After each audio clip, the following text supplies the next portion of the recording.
The heart monitor was still beeping, but my parents had already signed the papers and walked away. All because of my sister's lie. And they never knew. Someone else was watching everything. My name is Ethan Miller. I'm 18 years old, and this is the night my family destroyed me. I grew up in a house where love was conditional. If you were perfect, you were loved. If you weren't, you were invisible. I was invisible. My younger sister, Emily Carter, was the opposite. She was loud, charming, emotional, and she knew exactly how to control everyone in the house, especially our parents. When I was 10, I learned my first lesson. If something broke, it was my fault. If something went missing, it was my fault.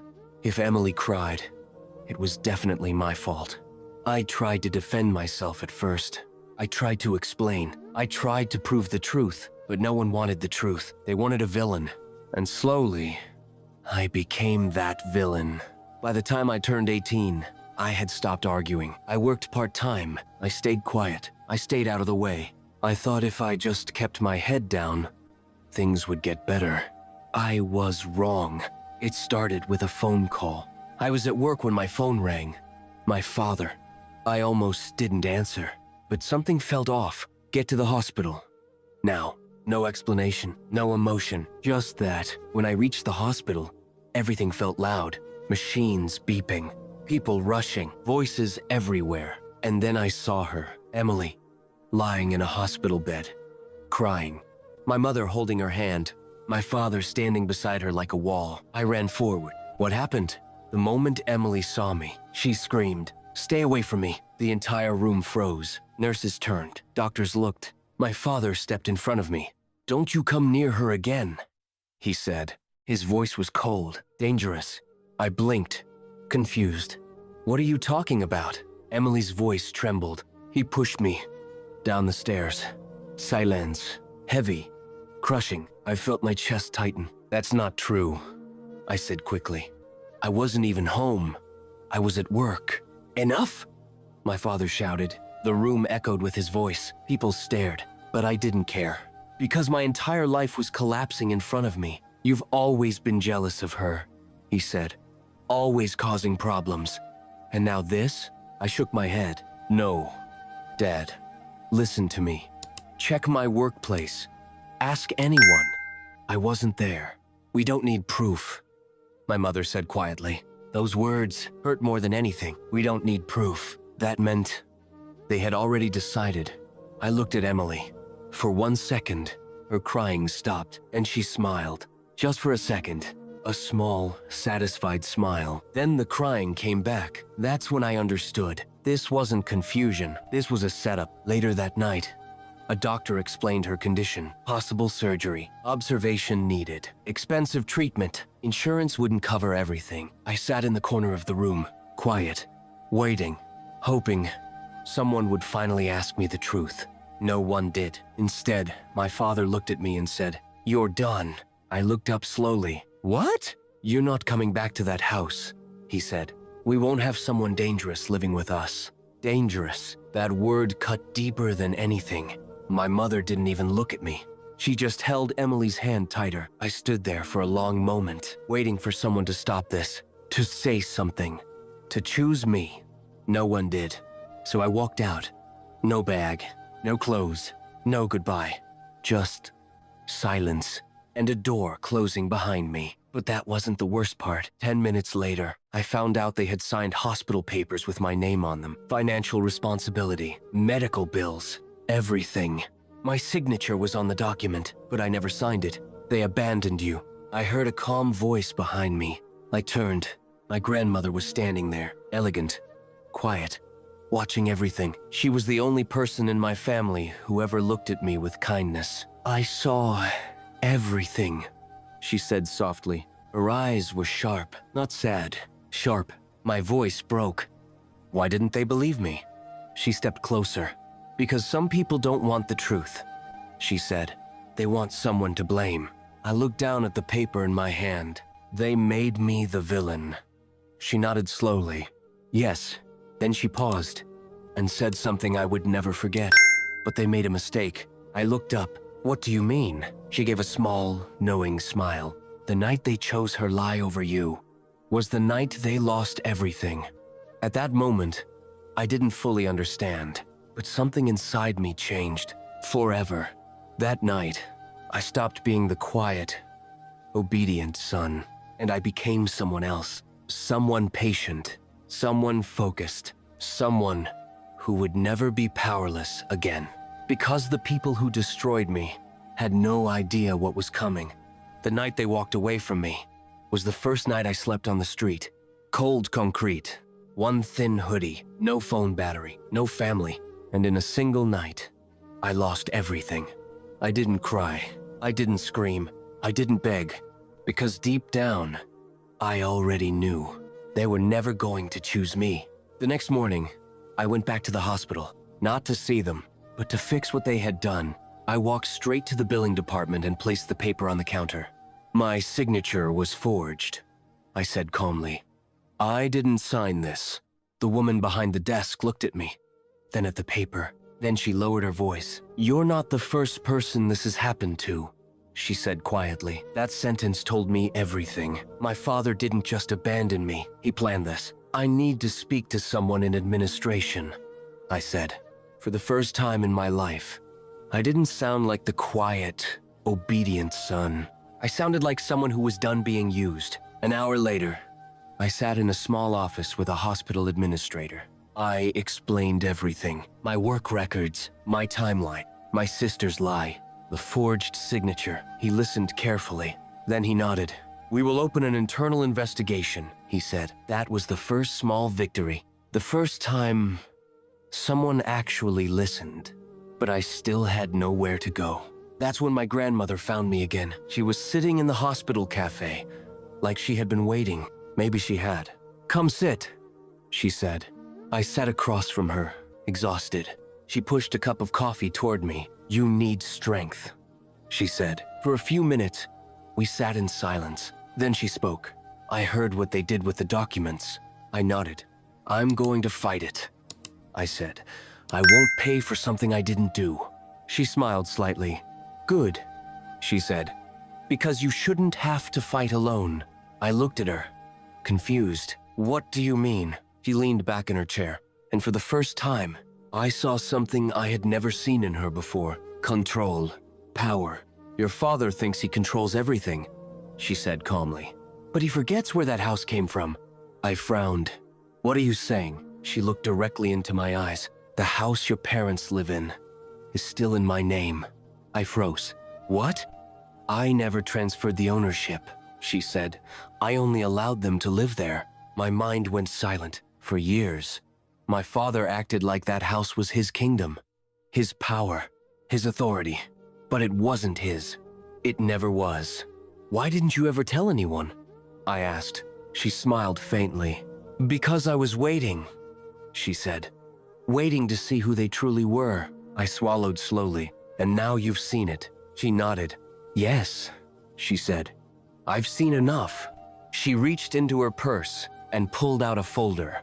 Legal documents, property papers, signatures, everything. I've already spoken to my lawyer, she said calmly, and I'm preparing to take the house back. My heart started beating faster, not out of revenge, not yet, but out of something new. Justice. They threw you out of a house that was never theirs, she said. Now they'll learn what it feels like to lose something. I looked down at the papers. For the first time since last night, I felt something other than pain. I felt control. What do you want me to do? I asked. She smiled. I want you to focus on your life, she said. Build yourself. Become someone they can never ignore again. I hesitated. I don't have money. I don't have a place to stay. She shook her head. You have me, she said simply. That sentence felt like oxygen after drowning. That day, she took me to a small apartment she owned across the city. It wasn't big, but it was clean, safe, mine. You can stay here, she said, as long as you need. I looked around the room. A bill, a desk, a window. It was more than I had the night before. Thank you, I whispered. She placed her hand on my shoulder. "Don't thank me yet," she said. "Just promise me one thing." I looked at her. "Don't become like them." I nodded. "I won't." That night, I sat alone in the apartment, thinking, planning, rebuilding. I got a second job within a week, then a third. I saved everything, every dollar, every hour, every opportunity. I studied at night, business, finance, law, everything I needed to understand power. Real power, because I made a promise to myself. I would never be powerless again. Weeks turned into months. Months turned into a year. And slowly, Ethan Miller started to disappear. In his place, someone stronger was being built. But while I was rebuilding my life, my family was starting to lose theirs. Because my grandmother had already started the legal process, and they had no idea what was coming for them. And when the truth finally reached them, it wouldn't just hurt, it would destroy everything they thought they owned. Because the villain they created was about to become the one person they couldn't control anymore. 3 years passed, and I never went back. Not to the house, not to them, not to the life they threw me out of. In 3 years, I built something from nothing. 2 jobs turned into one stable career. Late nights of studying turned into certifications. Saving turned into investing. And investing turned into freedom. I wasn't rich, but I was independent. And that was something they never believed I could become. My grandmother stayed in my life. Quietly, consistently. She never pushed me. She just supported me. And sometimes, she would update me about them. "They're struggling," she told me once over coffee. I didn't react. I just listened. Medical bills, legal pressure, bank notices. I nodded slowly, because I already knew why. She had started the legal process. To take back the house, the official notice reached them on a Monday morning. Stamped, signed, final. For the first time in their lives, they realized they didn't own the ground they stood on. 2 days later, my phone rang. A number I hadn't seen in 3 years. My father. I stared at the screen. No fear, no pain, just silence. Then I answered, "Hello?" A pause. Then his voice, sharp, angry, controlled. "Where is she?" I leaned back. "I don't know what you're talking about. Don't play games with me," he snapped. "Your grandmother. She's trying to take the house. Fix this. Fix this. Not, how are you? Not, where have you been? Not even, I'm sorry. Just fix this." I took a slow breath. "You threw me out of that house," I said calmly. "You said I was dangerous." His voice hardened. "You were. You hurt your sister 3 years later." And he still believed the lie. I closed my eyes for a moment, not in pain, but in realization. He was never going to change. "I didn't touch her," I said quietly. "And you know that." Silence. A long one. Then he spoke again. "Listen, this isn't about the past. This is about the house. If she takes it, we have nowhere to go." For the first time, his voice didn't sound powerful. It sounded scared.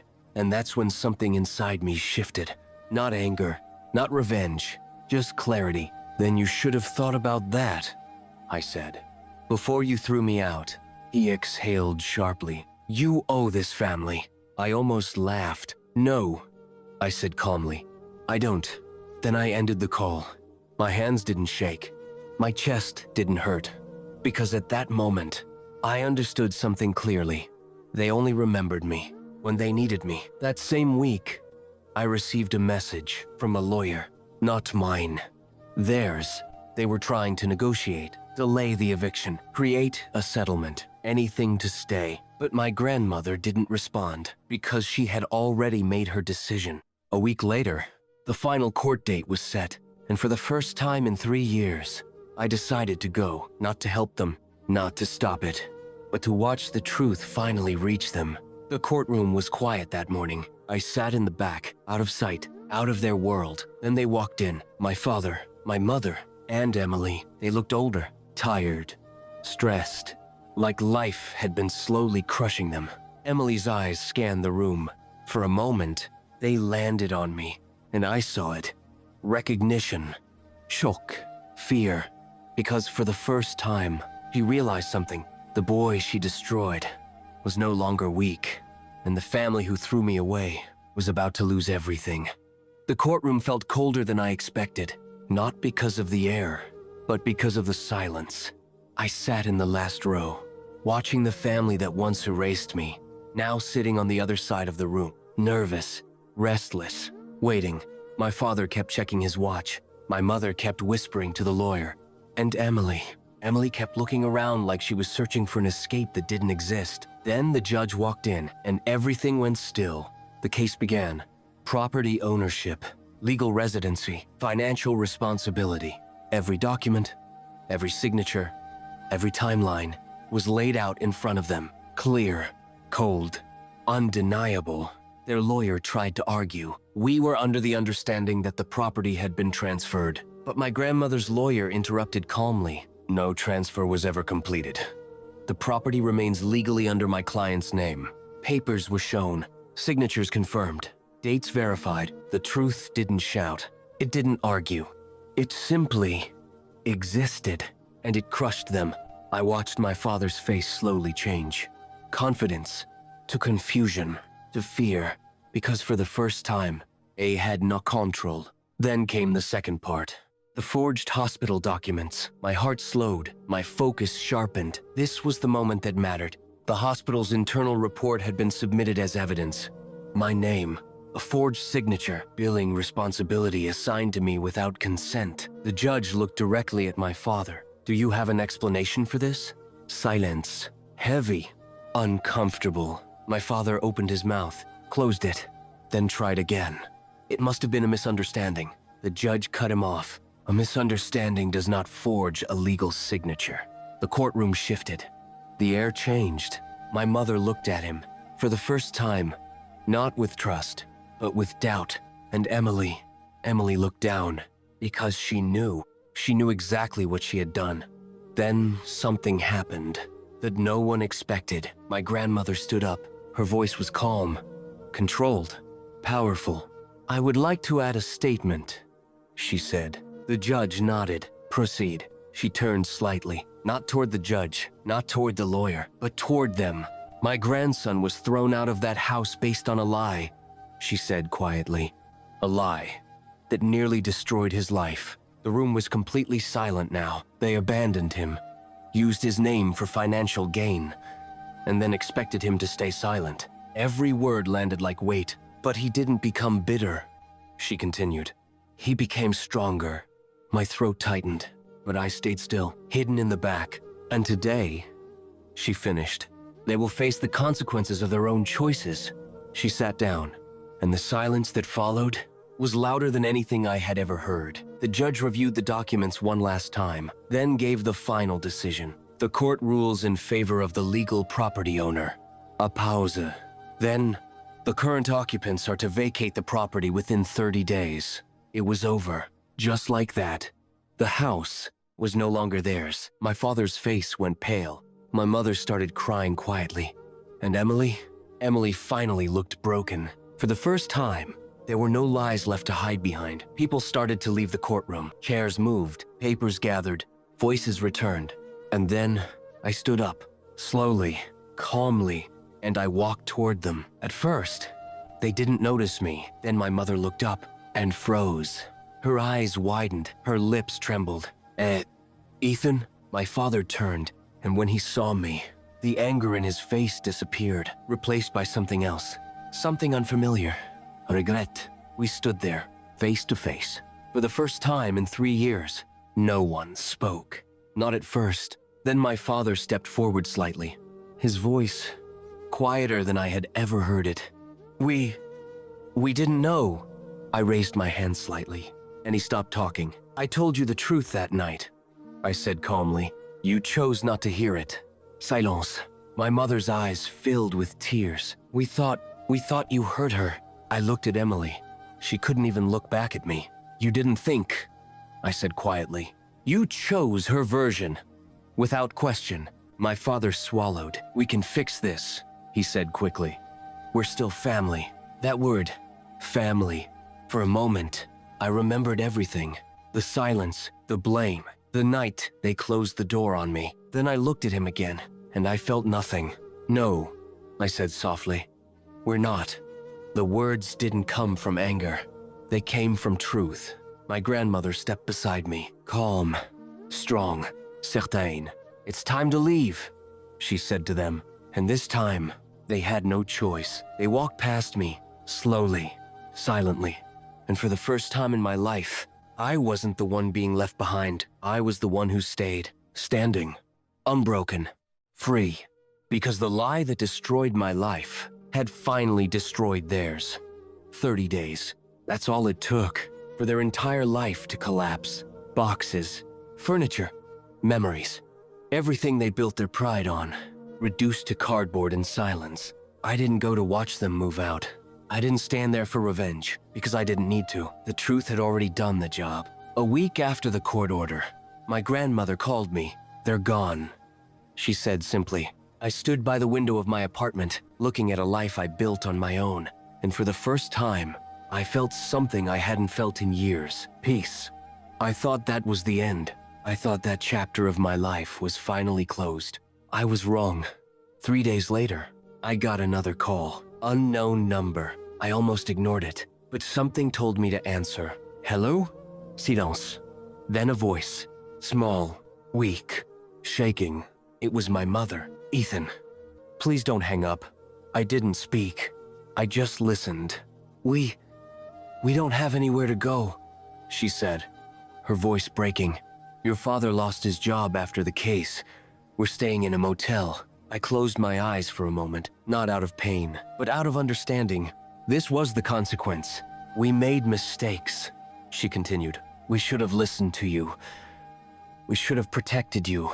Her voice cracked completely.